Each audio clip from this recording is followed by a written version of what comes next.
So we have a protocol. We ask you to read the application that you filled out. Okay, let's start with your introductory page. Mr. Dietzel and Mr. Obimba, please, both of you sit on this matter. Thank you, Mr. Chair. Mr. Chair. So from the application for variance, we're applying for a variance for 10 Worthley Road in Derry for our property. It is, again, 10 Worthley Road. We're looking to, the proposal is to add a 10 by 18 addition over the current garage, extending the current deck to meet to the end of the addition as well. We've contacted, and we have all the abutters listed in our application, and I don't know if you want me to go through that in detail. Yep, the 5 criteria, we actually look at that as sworn testimony, and that's your Of course. appeal to the variances ordinances, okay? Excellent. So as part of the application, we've listed ourselves as tax lot 56037-001. That would be myself, Dennis DeRocher, and my wife, Rachel. At 56044, we have Nicholas Chargas. At 56037 is Michelle Boucher. At 56038 is Kimberly Relger. At 55022 is Ricardo Bazanga. And at 56043 is Henry Rocks.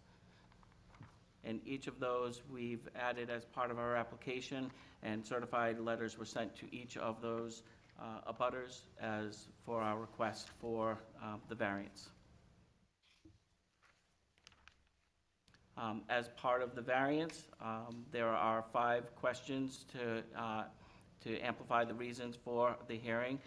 The variance will not be contradictory to the public interest because the proposed addition is in the same footprint of the current house, and the new addition will also increase the property value. The spirit of the ordinance is observed because there is improved health to me, since I don't have to do snow removal on a big deck, and that's not going to be fun every winter if we had to. Improved safety to the current open deck will also be, it will be enclosed, so people can't be falling off the deck or having, safety with risk on the railings. And general welfare is improved, since there will be no open deck for people to gather. Substantial justice is done because the proposed addition is in the same footprint of the current house. Also, the addition will meet the current aesthetics of the neighborhood and increase the property value. The values of the surrounding properties are not diminished because we're improving the value of the home by adding more usable living space without extending beyond the current footprint. For the literal enforcement of the provisions of the ordinance, that would result in an unnecessary hardship. For purposes of this subparagraph, unnecessary hardship means that owning special conditions to the property that distinguish it from other properties. No fair and substantial relationship exists between the general public purposes and the ordinance of the provision and the specific application of that provision to the property, since the current living space is less than 600 square feet currently. Allowing this 13 by 18 addition would add approximately 234 square feet to allow for better living conditions and additional storage space. The proposed addition is also a reasonable use, or is a reasonable one. The proposed use is a reasonable one. The proposed use is for additional living space. This would allow us to have, for me, I work from home, so it would be a home office, and it would also allow for some much-needed storage space that is climate controlled. If the criteria in subparagraph are not established, unnecessary hardship will be deemed to exist. If and only if owning to special conditions of the property that distinguish it from other properties in the area, the property cannot be reasonably used in strict conformance with the ordinance, and the variance is therefore necessary to enable reasonable use of it. The property at 10 Worthley Road is the only one on Worthley Road that has an open deck on the front of the house. Allowing us to enclose this deck would improve the usability of the now very small home. So you have an opportunity to break away from the script and talk to us in your own words if you'd like. So right now, we actually have moved from Massachusetts up to Derry. We had over 2,100 square feet. We've now reduced to 600, which isn't a problem for us. But having the extra 234 square feet just allows us to have just a little bit better space. We have one bedroom, one bath. If our son, who's out in Phoenix, wants to come, he has no place to really stay except for crashing on the couch. So this would give us a guest room, my office, just that flexible bonus space. The deck is nice, but it just, in closing, is just lets us use it all year round and not only 3 seasons, 2.5 seasons. And we're finding that, it's not incumbent on our neighbors. We've actually talked to our neighbors, all of our neighbors, and they said, that's a great idea. It's not gonna be in any way in their way. We're just literally growing upward. So they said that there's no issue that they would even have with us putting out this proposal.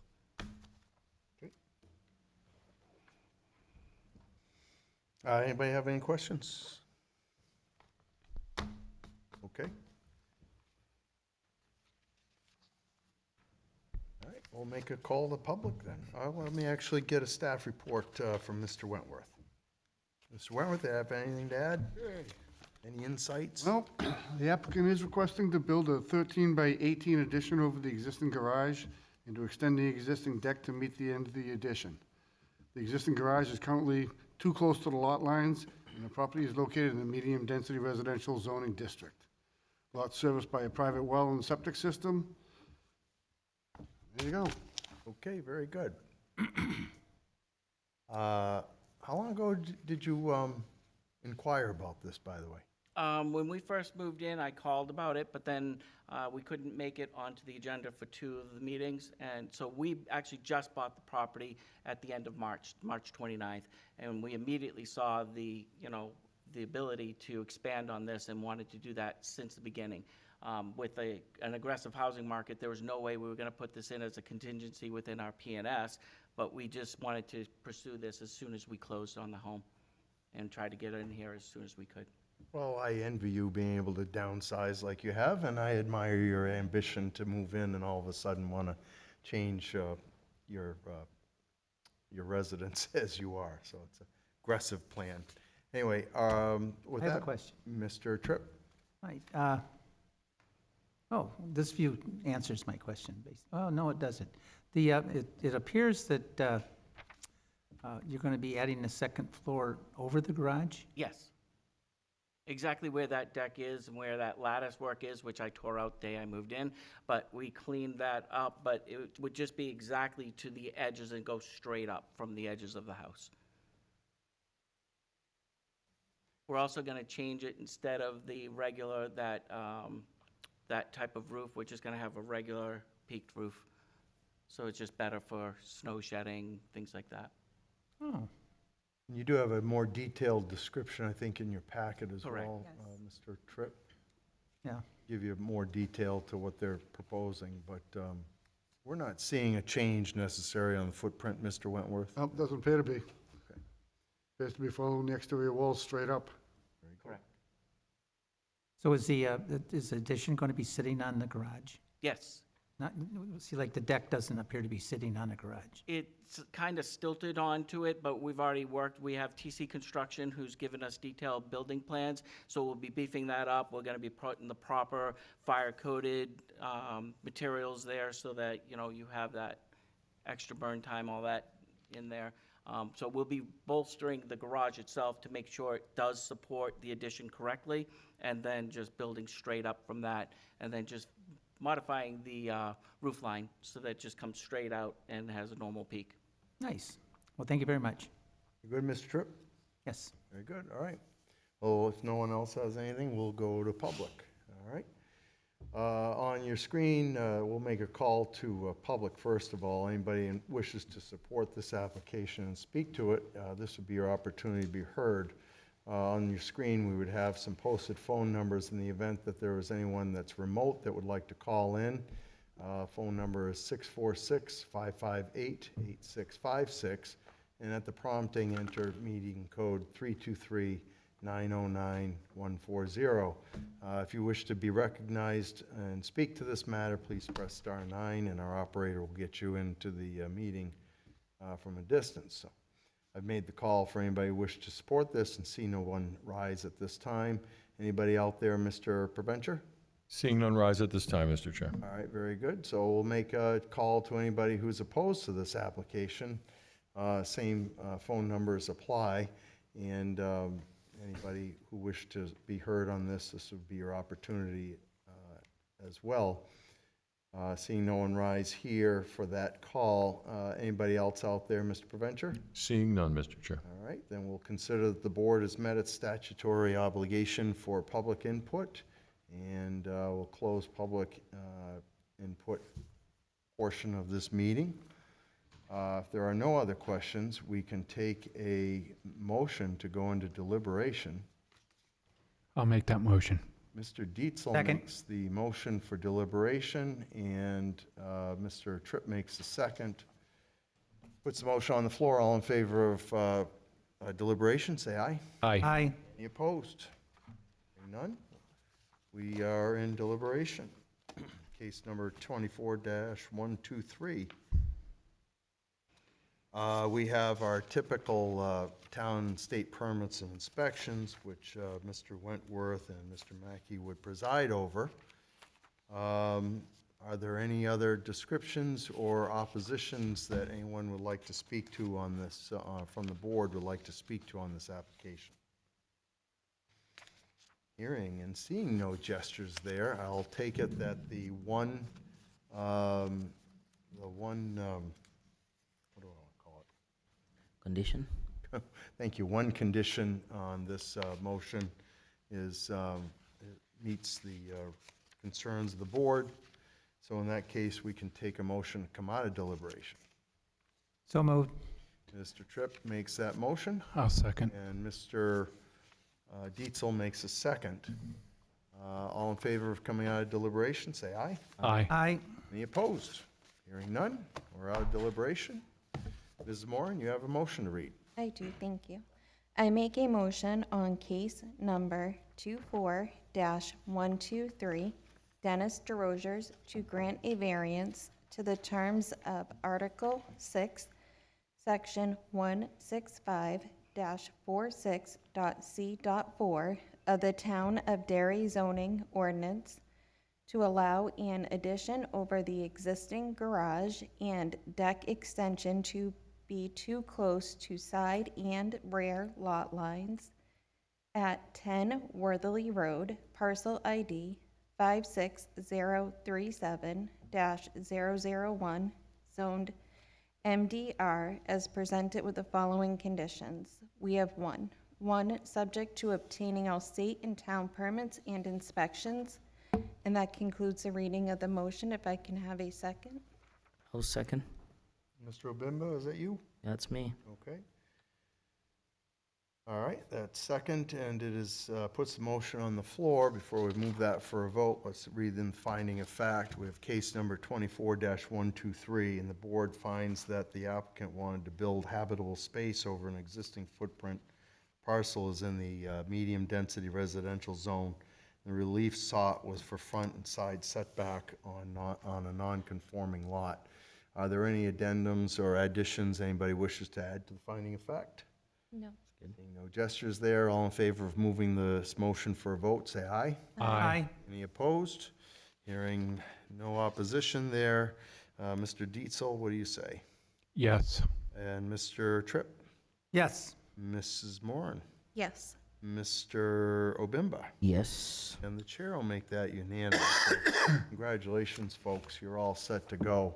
Anybody aggrieved by this has 30 days to ask this board for reconsideration. After that, recourse would be a Superior Court, but we read that off just as a reminder that somebody does have 30 days to appeal this if they're aggrieved. Okay? Okay, Good luck to you. Congratulations. Have a good evening. thank you very much. Thank you. You're good, okay. Next case up is 24-124, which is represented by Beaumont and Campbell, and the owner is William J. Morrow. Welcome, gentlemen. Thank you, Mr. Chairman. Good evening. Mr. Campbell, we don't see you that much anymore. I get here once in a while, Mr. It's Chairman. it's our way of saying we miss seeing you. Thank you very much. You always present a good case, but go ahead. Thank you. For the record, my name is Attorney Bernard Campbell from the Office of Beaumont and Campbell Professional Association in Salem. I'm accompanied at the table by Mr. William Morrow, who is the property owner of the property at 26 Old Manchester Road in Derry, New Hampshire.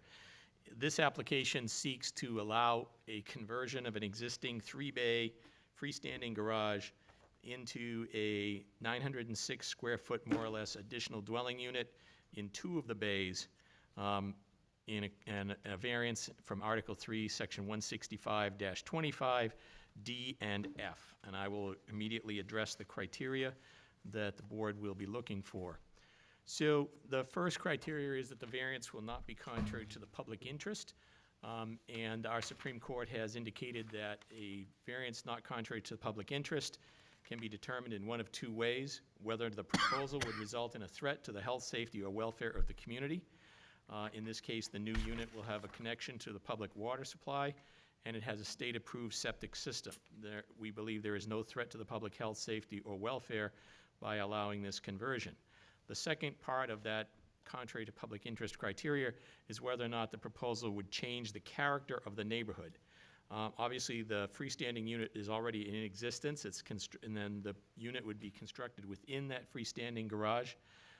And so we do not view that there will be any significant impact to the neighborhood by allowing that conversion to occur. The second criteria is that the spirit of the ordinance is observed. And the Supreme Court has said that essentially this is measured by the same two criteria that I mentioned under contrary to the public interest. But I also point out in this case that the lot is significantly large, over the size that otherwise might be required. And so the addition of this ADU will not result in, we believe, in any overcrowding. And obviously, the whole idea of housing in this state right now is a hot button item, where we are trying desperately as a state to address the housing shortage. And this will allow an opportunity to create an additional dwelling unit where there's a documented need for such units. We believe substantial justice will be done because there appears to be no gain to the community in denial of the request. Granting it will allow the property to accommodate an additional resident, while denial means the petitioner cannot offer housing opportunity to others. I'd also point out that I guess you have a impact fee ordinance, and there will be, to the extent that there are impact fees that would be assessed, those go to addressing any impacts that the community would require as a result of the addition of another dwelling unit. We do not believe the values of the surrounding property will be diminished in any way because it's going to be constructed within the ancillary structure on the premises now. Residential use is permitted within the zone. And finally, the hardship criteria, literal enforcement of the provisions of the ordinance will result in a necessary hardship because, in the first instance, we believe that this property is unique as opposed to others in the neighborhood. A, because of its size, and B, that there is the existing freestanding three-bay garage that can be converted to residential space, which does not exist in some of the other areas nearby. So we believe that the lot is unique in that way. The general public purpose for the requirement that there be only one dwelling per lot is really not specified, but generally assumed to be in two. One, to provide spacing to avoid overcrowding, and two, to limit the demand on public services. In this case, the structure already exists. We do not believe there will be any overcrowding as a result. There is ample parking space, and as a limited size ADU, there is not anticipated to be any impact on municipal services, i.e. schools. We're proposing a single bedroom unit. The floor plan which you have in front of you shows a single bedroom unit. So we're not expecting, and again, there would be an impact fee that could be assessed. And we believe the use is reasonable because the state is generally encouraging the creation of ADUs to address a critical housing shortage within the state of New Hampshire. We've provided to you a copy of the proposed floor plan for the unit. And as you see, there's going to be a single bedroom, a living area, a kitchen, a bathroom. It's not extravagant, and again, because it's limited to a single bedroom, We are not anticipating any significant impact from a school and student standpoint to the community. The existing garage will be used as the garage for the ADU, and it has a storage area. The septic design, which we provided to you, Mr. Morrow has shown me, and I don't know that it's on the plan that you have. Maybe Mr. Wentworth has the town file now, but I have an approval number for the proposed septic design that I saw. He indicates that the septic design is ECA 2023 101020. So the septic system has been approved for the use. Currently, the house, it has a water service which comes from the existing structure. If this is approved, it is anticipated that there will be a direct connection to the street with a separate billing water account for that purpose. The structure you can see is right there. And I or Mr. Morrow will be glad to answer any questions the board may have. Anybody wish to open? I would. Mr. Dietzel. What's that car on the front lawn? That is a Aren't they? Studebaker. It's a what? Studebaker. I thought so. Okay, I have no further questions, Mr. Chair. Anybody else? Mr. Tripp? Oh, so you're only modifying the two bays, so it looks like there's a second floor of the garage? No, the center has a 15-foot ceiling height. Oh, the center has a 15? Yes. Oh, There's no habitable space over the garage at the moment, in the second area of the garage at the moment. so it's just open, Yes. all right. And you don't anticipate putting a floor or anything in there? Depending on what, the codes are and such, I'd lower the ceiling height and just use it for storage or something, or leave it the way it is. However, it has to be done. So right now, is there access to the upper area? Well, once you get past the 15-foot ceiling height in the center, there's a little cubby hole and it's rafters. Oh, all right. All right. More or less storage area up there? Correct. But you don't anticipate converting that into a living area? No. All right. Mrs. Moran? I have no questions at this time. Mr. Obimba? I'm all set. One of the things, and not intended in an adversarial way, is that we frequently hear is the call for the state needing more housing, but we need more housing spread out statewide and not certainly compacted into one community, correct? So that always gains some resistance. The garage has been there for how long? The house was built in '74, I believe. Okay. And you've been there how long? I've been there over 20 years. Okay. How is it that you came about desiring to make this an ADU? My father passed away, and I'm the only child, and that'll become my mother's. Okay.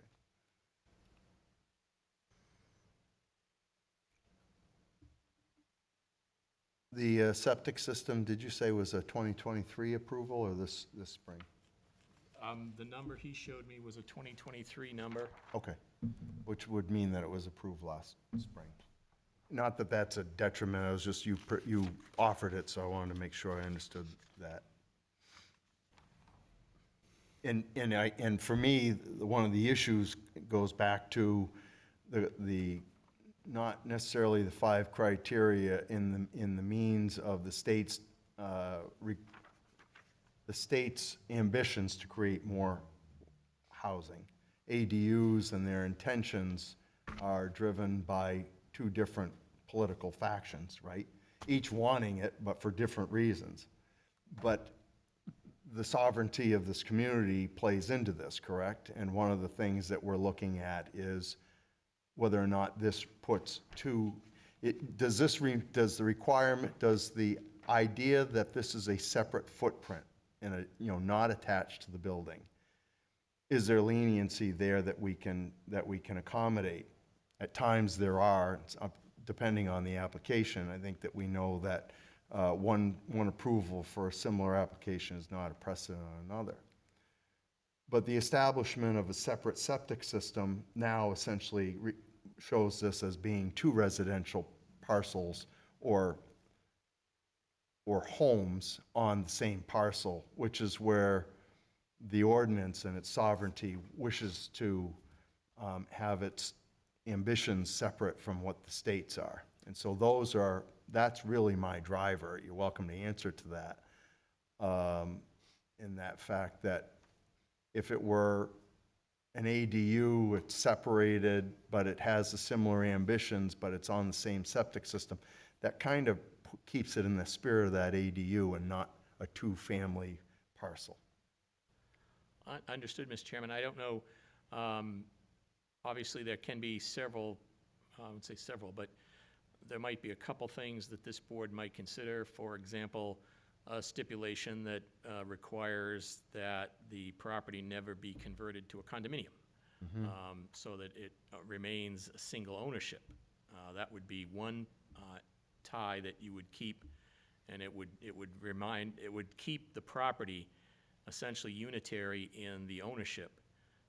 If you were to say that it could not be converted to a condominium, but had to remain as a unitary parcel and lot. So that I'd offer that as one potential way to address your concern. The regard to the, I understand the sovereignty issue and why, obviously you have to go back to why does the town of Derry have that particular restriction in its ordinance, and I tried to address that to some extent, presuming that there's really two issues there. There's one of separation and there's one of density. And those would probably be, if we were to think about why Derry doesn't allow two residential structures on a single lot, it would run back to density and demand on services. The density issue to some extent is mitigated because of the size of the lot that you have to start with. And as I said, we could stipulate that there'd be no condominiums that would go there. The other reason that the municipality might have such a restriction is, as I said before, demand on municipal services, essentially primarily schools, but others as well, public safety, police and fire response. Given the proposed design of the new unit, I think that is diminished. And I think it's within the spirit and why we believe that applying the single residence requirement on this particular parcel is not necessarily tied to what that ordinance is intended to generally accomplish.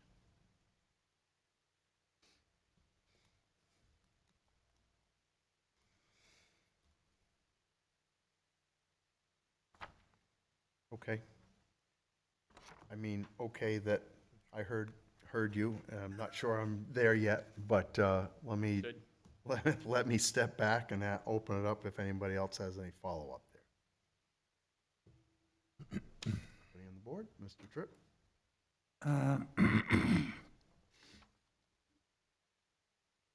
I know this isn't anything that's of our purview, but the drawing that you gave us doesn't show the front of the garage being. Do you anticipate leaving the garage doors there, or making it a Well, if we bring the picture back up, I'm not sure who's controlling the picture.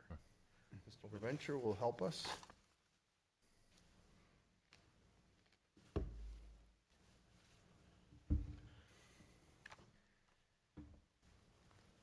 All right, so do you want to describe which Yes, which bay will go and which will stay? Looking at it, the left garage door will stay a garage door. Right there. The window next to it will stay. That center garage door will be a faux door, you know, just to make it still look like a barn. And that door stays, and that door will be a faux door. So it'll look basically like it does, but it'll be fancier and, you know, still have that look. But there would be no means of access or egress via those, Well, there'll be in the plan, it shows the door going in the front, and then it shows a slider on the side, and a window, and a slider on the back, I believe. When you're describing a faux door, could you be more detailed there? Well, it will match the house. It will be brown, and I'll change the door in my house too. It'll be like barn doors, you know, with the X in them and such, and fancy, you know, woodworking and little windows or some sort. Yeah, you know, and the question, by the way, dabbles code enforcement's area, right? But when you describe a faux door, yeah, I know that you're gonna have to meet an energy code, right, and certain structures there, so I'm Right. just kind of more curious to Right. get clarity. Right, it will be a solid wall. Those doors will come out, and it will be framed to code, and then it'll just have decorative vinyl on the outside that makes it appear to still be a barn. Very good. Does that give you clarity, Mr. Tripp? Yeah, it's, seems a little odd that you'd have a garage door going into your dwelling, but that's your call. Well, it'll be some sort of symmetry, Yeah. some sort of, It certainly And- would be wheelchair accessible, wouldn't it? yes, she's 84, I got it, okay. or will be in October. And of course, that does, Mr. Chair, that does limit the change to the character of the neighborhood. If the structure still looks more or less like it's a three-bay garage, even though it doesn't function that way anymore. Mm-hmm. It has less impact on any of the abutters or anybody else. Okay. And Mr. Obim, anything from you? What's the location of the current septic? I don't see that on the map. The house septic is, You'll have should have a septic plan there similar to this, Mr. Obimba. I don't know if this is the actual approval, but it would show you system. the layout of the lot. And that was submitted by GPI Engineering. Yep, I got it. It's very, the reproduction did not come out real well, but if you look carefully at the plan I provided you, if you look at the existing one-story structure, which is closer to the road, and you'll see that box square, then if you follow that back, you will see an area that says approximate location of existing septic leaching field.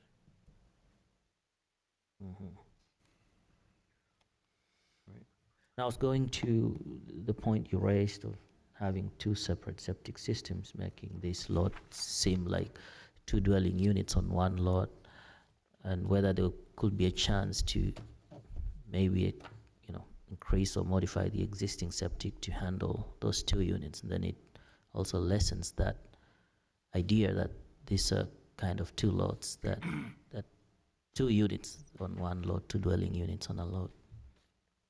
Know what your thoughts are on that.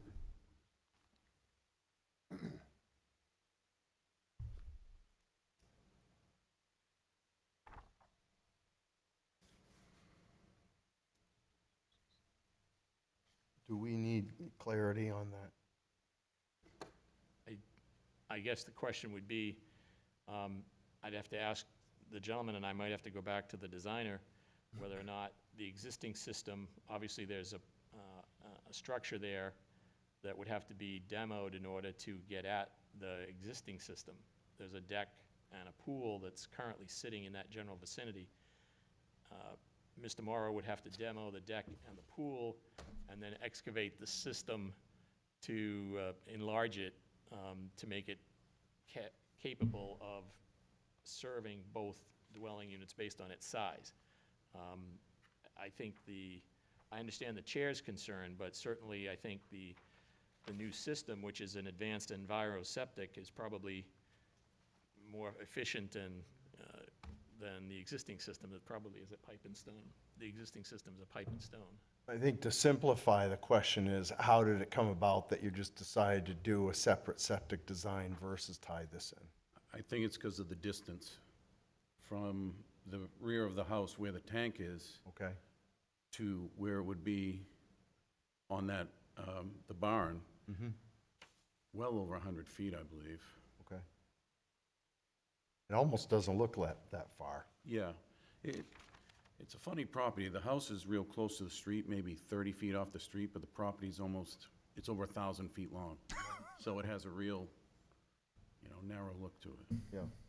And I think, to be fair on the septic design, the cost to just go out there and scratch in a enviroseptic system,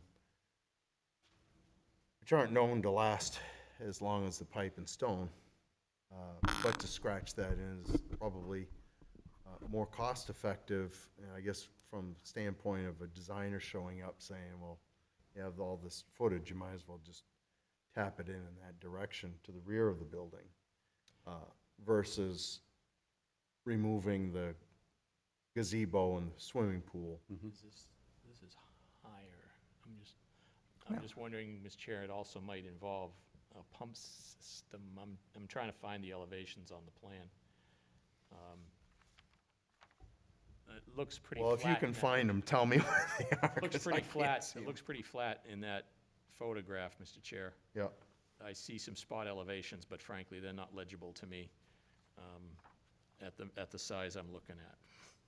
Well, I would be willing to bet that for a one-bedroom septic, the cost to put this in and tie in to the existing were probably very similar in cost just on the system itself, but the destruction and the rearranging and whatnot probably is more of a deterrent.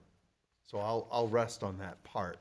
But I think that you recognize and you've answered to it in what I think is a reasonable way, which is when we start to deviate from the ADU points, which are parking, being attached, a direct access into an existing residential structure, and then you add, and you don't have any of those, then you add the separate septic.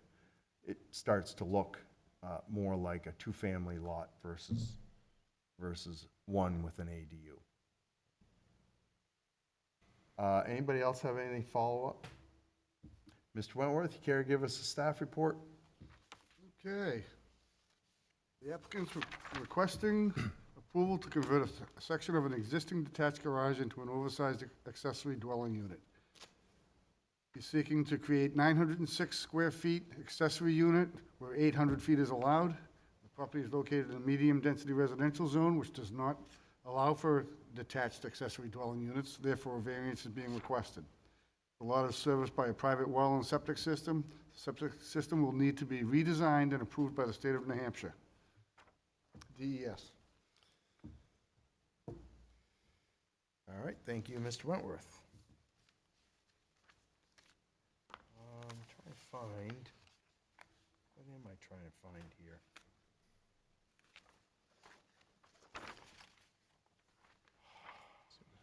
All right, does anybody else have any questions? No. Folks, you have anything else, we'll go to public. All right, so we're going to make a call to public here. Anybody who wishes to speak in favor of this application, this would be your opportunity to do so and come forward. Anybody who's remote, we provide that opportunity to call in and be heard, have your thoughts heard. And the phone number on the screen is 646-558-8656. And at the prompting, just enter the meeting code, which is 323-909-140. In the event that you're having a technical problem getting into this meeting, you can call 845, I gotta learn to write this, 5585, and our clerk will help guide you into the meeting. If you are calling in, please press *9 so that the producer can recognize your desire to be heard. So we've made the call for anybody who wishes to support this application and speak to it. Anybody out there, Mr. Preventer? Seeing none, rise online, Mr. Very good, thank you. Now we'll make a call to anybody that's in opposition to this application. This would be your opportunity to come forward and be heard as well. The phone numbers on the screen still apply if you wish to speak in opposition to this application. 646-558-8656. At the prompting, please enter the meeting ID number 323-909-140. Anybody out there, Mr. Preventure? Seeing none, Mr. Chair. All righty, very good. So we will presume that the board has dutiful met its statute obligations to hear the public on this application. And therefore, we can continue on and with the next phase, which is going into deliberation. Before we do that, Mr. Campbell, anything left before we do so? No, I think it's been presented, Mr. Very good, thank you.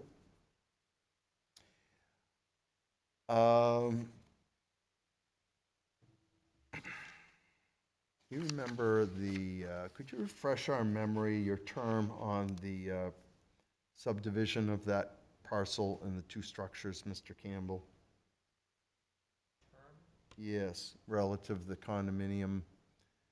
Oh, At the I had property. suggested that you could, Mr. Chairman, I had suggested if you had a concern that you could indicate with a stipulation that the property Could you could not sit be down, please, converted to a and speak in? condominium. Thank you, Mr. You could stipulate that the property would not be converted to a condominium, hence it would remain a single-owner property throughout its life. Okay, very good. Mr. Campbell, does state law not prohibit that? ADU being converted into a condominium? I believe it, I think it might. I don't know that for a fact, but I think just because of the kind of unique way that this property is being described, I would say the board might want to add that anyway. Yeah, there's a due diligence aspect that, I'm as you've presented this idea, and it's certainly a concern of mine. The board has from time to time implemented a sunset on variances and taken that direction, understanding the investment that's being put into this and the central aspect of this application, which is a septic system. I think that's probably not a good approach, but to preserve the single-family residence and make sure that an ADU stays in place and doesn't sprout from there is really the desire that this board should evaluate as we go into deliberations. Yes, Mr. Chairman. Thank you. After that dialogue, anybody else have anything? All right, we'll go take a motion to go into deliberation, please. Chair, I'll make that motion. Thank you, Mrs. Moore. I'll second it. Mr. Tripp has a second. All in favor of deliberation, say aye. Aye. Any opposed? Hearing none.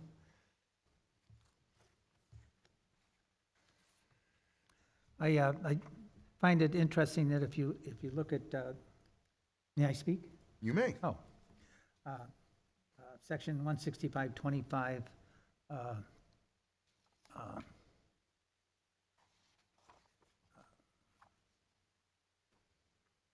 J, it says the structure in a lot shall not be converted to a condominium or any other form of legal ownership distinct from ownership of the existing single-family dwelling. So I think the ordinance already covers the not converting it to a condominium.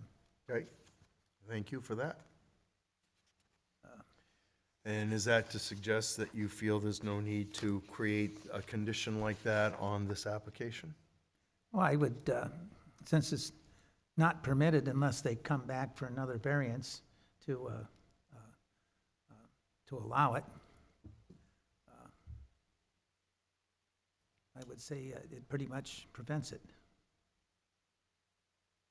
How do you feel on the idea that the term ADU, accessory dwelling unit, and the conditions to it continue to evolve, and essentially this becomes, essentially, because it's not attached, a two-family parcel?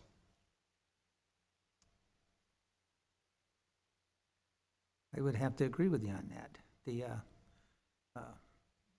The owner is obviously, trying to find some way of making use of a pre-existing structure. Mm-hmm. And I found it interesting that when I asked the question about the garage doors, you know, the response was that, well, we're trying to maintain the way the- Appearance of a garage. yeah, the Yeah. appearance of a garage, you know, so, Essentially keeping the aesthetics as they are currently in that look. yeah, so, you know, I don't think that I would ever buy a building that looks like a garage as an investment, but, No, but it doesn't need to be a condo either. No. You know, it's essentially, it makes it, you know, a house with an apartment on it. Yeah. Even though it's called an ADU, and that is the recognition that this application is being presented under. yep, The reality is that they start to trend and they start to grow in different ways. And the question that the board faces is this sprouting in a direction that's getting too far away from the ADU designation? ADU having, as I indicated earlier, separate parking, being attached, having to have access, am I correct, Mr. Wentworth? Having to have direct access from the ADU into the current residence, correct? To the main house, that's correct. Yeah, so we do we deviate from that, and I think like all laws and rules, eventually somebody will find a way to argue around it, legitimately or otherwise, and not with ill intentions either necessarily. But I think that the board has to evaluate that, and so hence I prompt the question to yourself under the idea of the faux garage doors, and to anybody else on the board as well to answer to.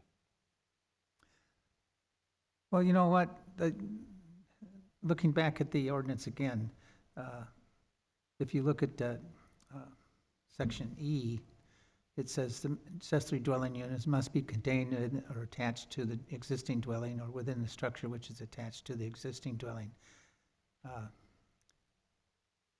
I'm a little confused as to why they didn't ask for a variance from that section. Mr. Wentworth, any answer to that? I don't think I can answer that question. Well, I think the research and the intent is that, and I'm just spitballing here, but somebody says, you know, I need to care for my elderly mother, she's alone, and I'd rather see her here, and I'd rather invest in my parcel. And so they might seek out Attorney Campbell or someone comparable and say, you know, this is what I'd like to do, and I don't think I can do it because the ordinances say I can't. Can you present an argument for me?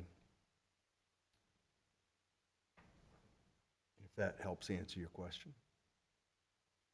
And so this is the argument that's presented to accommodate that. Mr. Dietzel, you have anything you'd like to add here?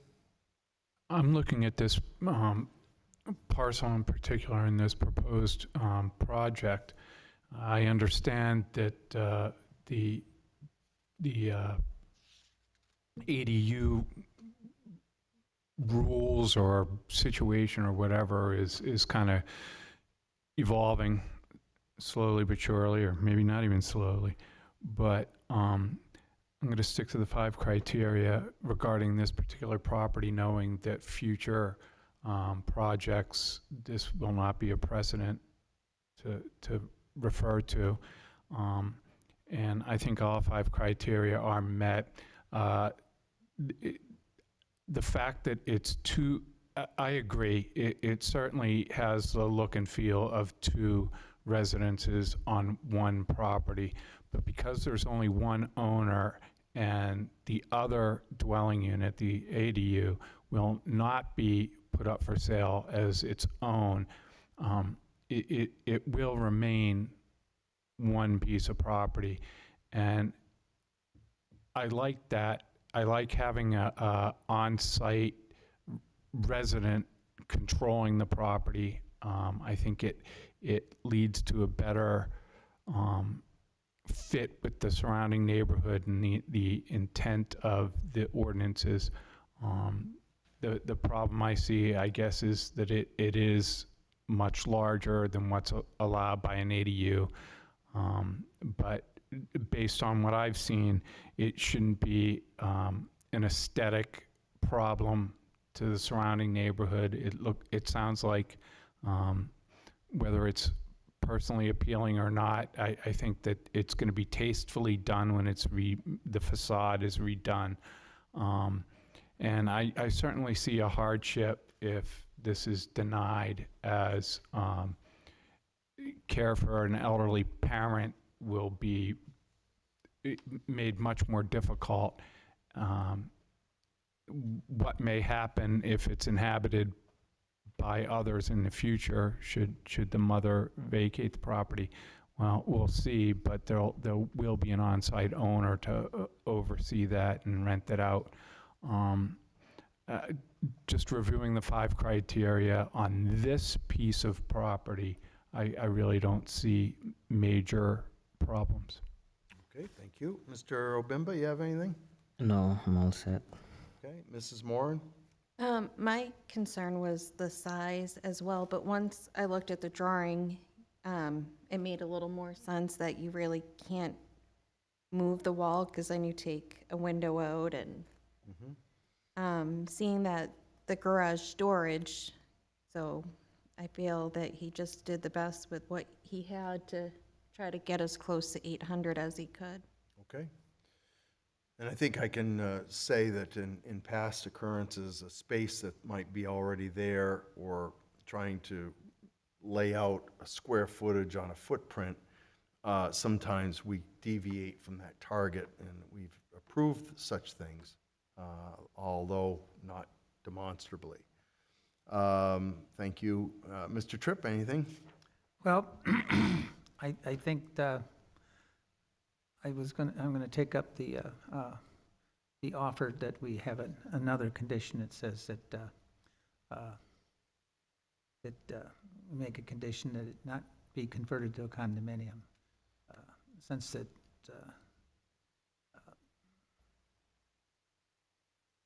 the variance, that if it's granted, would be conducive to doing something like that in the future. So parcel not to be condominiumized or Yeah. subdivided? Yes, Okay, because like I said, it's one of these things that, ADUs are typically attached, and with an interior access between the the dwellings. okay. Since we're creating a situation where the ADU is not attached, I think that we should probably, do due diligence to State it. add a restriction that the separate structure not be converted to a condominium. Okay. All right, good enough. Anybody object to that second condition? No, I agree to it, because the ordinance can always change, and if it's eliminated, then 100 years down the road. Okay, Mr. Wimba?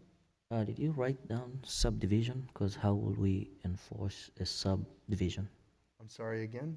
He mentioned we can convert the units into a condo or subdivide the lot so that it's 2 units. Can we control if a lot's to be subdivided in the area? Well, the second condition is the parcel not to be condominiumized or subdivided. That's the condition for approval, which gets noted on the deed. Does that answer your question? Should we go as far as subdividing? I will Yes, stick you with. should. Okay. I think you have a consensus. You have 3 people that are in favor of that. No, I just want, I'm on board with that condition. I just want to understand further if that's the board's purview to prevent subdivision of a lot versus limiting it to making it a condominium. So this seems to be 2 things there we can consider One is subdivision of the lot, and the other one is, Well, it's a generic statement. It kind of covers a multitude of angles for what could happen with this if we give the approval. Okay. If I'm understanding your questions. Yep. All right. Yeah, I would agree, because, ensuring that the ownership of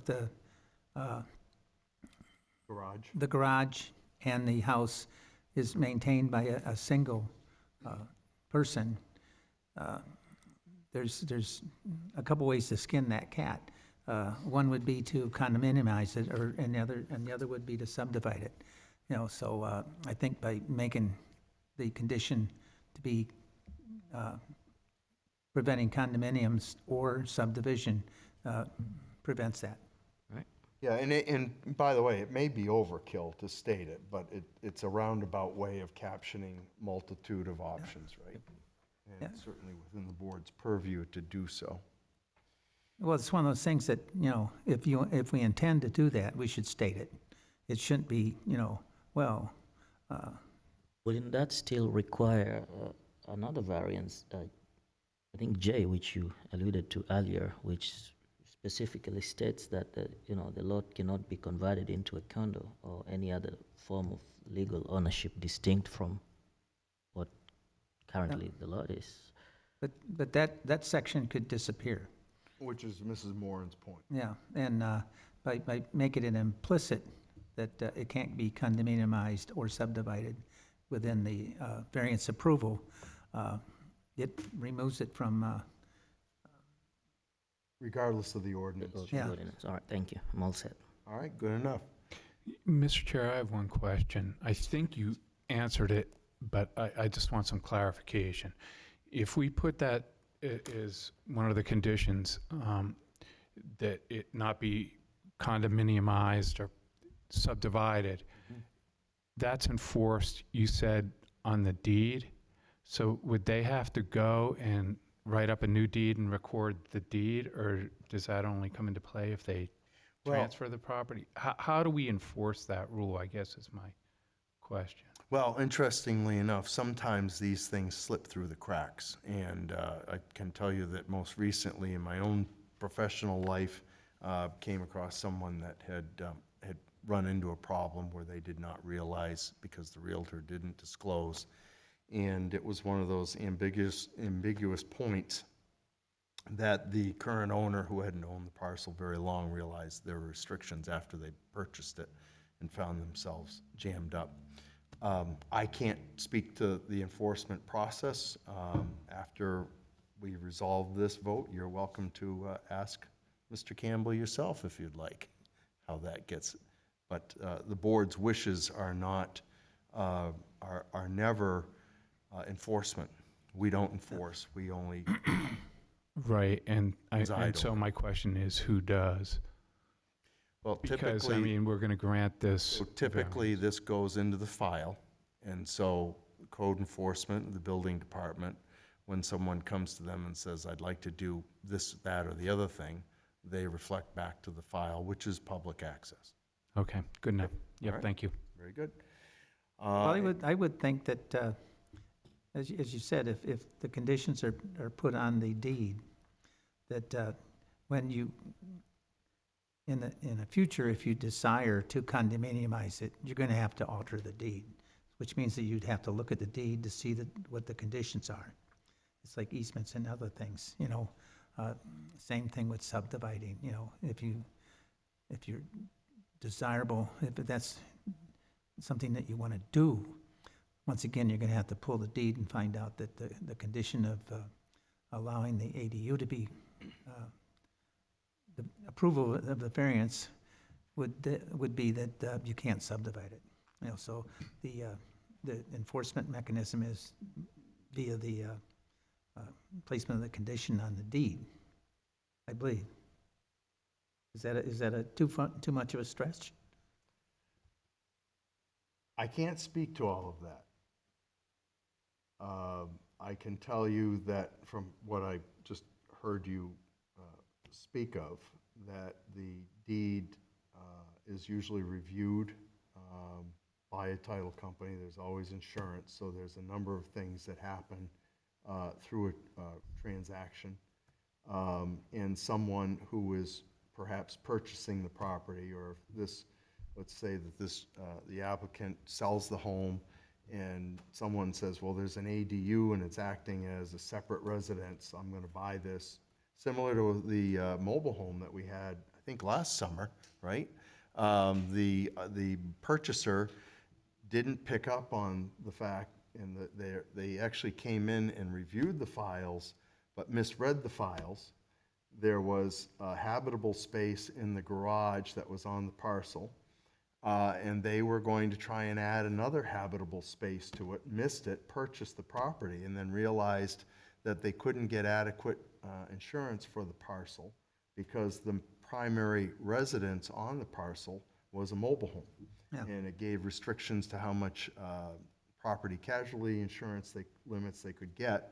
And once they realized that they had walked into this quandary that they didn't even have a septic system large enough to accommodate 2 residences, let alone the third, they ended up selling the parcel. But that's the experience. I don't do title research, and to be honest with you, every time we see a deed, I hate having to measure off which direction north and how many feet we're going. So we all have our limits.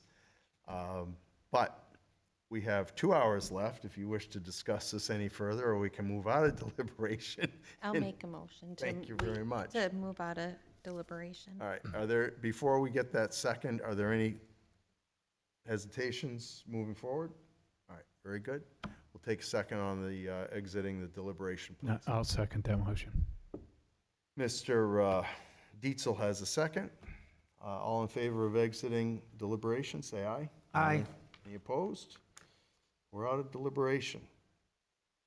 Mrs. Moran, you have a motion to read. I do, thank you. I make a motion on case number 24-124, Beaumont and Campbell, PA, owner William J. Morrow, to grant a variance to the terms of Article 3, Section 165-25.d and f of the Town of Derry zoning ordinance to allow a portion of the existing detached garage to be converted into an accessory dwelling unit, which will exceed the 800 square feet requirement at 26 Old Manchester Road, parcel ID 11011-002, zoned MDR, as presented with the following conditions. We have 2. 1, subject to obtaining all state and town permits and inspections. 2, the property cannot be condominiumized or property cannot be subdivided.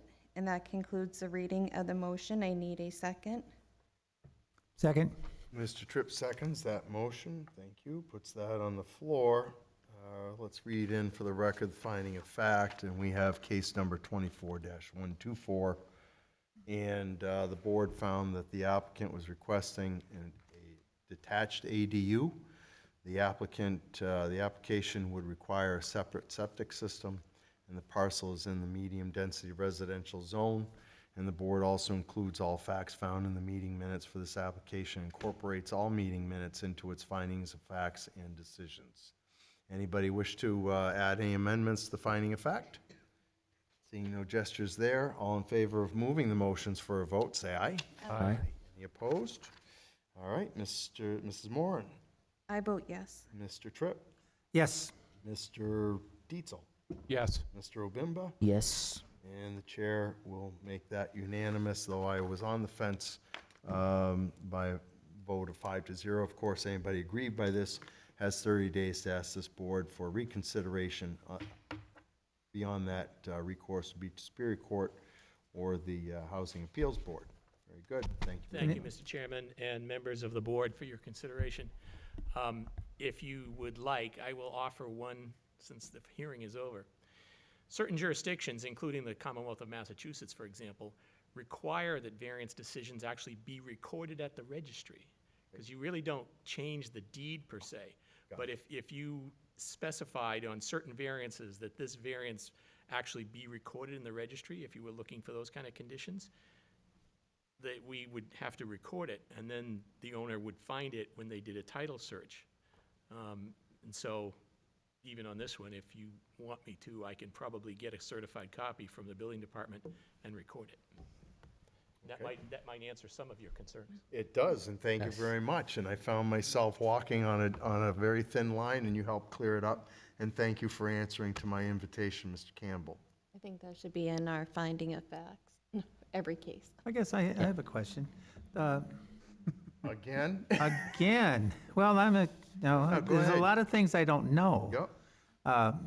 So once again, when we approve a variance, the only place it is recorded would be in the code enforcement, The building file. the building files. Oh, With the exception of the municipal waiver of liability, correct? We do record that. so if we wanted to make sure that these variances in situations like this are properly recorded, we could make a condition that they're noted on the deed. Yeah, I think that, and I appreciate Mr. Campbell's assistance here, and perhaps we shall revisit it. I'm sorry? Maybe at a workshop, maybe implement that into your policy and procedures? Thank you, guys. Have a good evening. We'll go back to legal for that. That's Yeah. what I was gonna say. I would ask for the proper wording, just so we're not creating. Yep. Okay. Anybody have anything else here? We'll wrap this up. Want to do the approval of minutes? Yes, please, we can do those there as they are. Okay. You want to make a motion there? I make a motion to approve the minutes from May 2nd, 2024, and May 16th, 2024. I'll second that. All right. Anybody have any, all in favor of approval of those minutes? Say aye. Aye. Any opposed? Hearing none. And then we have the last one. We need to I ma- follow the red ink. I make a motion to table the minutes from June 6th, 2024. Have a second, please? I'll second the motion. Mr. Obimba seconds that motion. All in favor of tabling those minutes, say aye. Aye. Any opposed? Hearing none. Okay, and our summer schedule has been approved. And that is, next meeting will be on July 18th. And deadline for submission is July 3rd, and the board only takes 5 cases per meeting, and this is a first-come, first-served basis, as I'm reminded. Okay? If no one else has any other business, we can take a motion to adjourn. I just want to say very quickly that those 2 newspapers that man brought to our attention last meeting, I did turn them over to the Derry Historical Museum, and they were pleased to get them, and so it was a nice gesture on his part, and he'll get a nice thank you letter. Awesome, thank you, Mr. So I Dietz. am not a crook. They're not on eBay.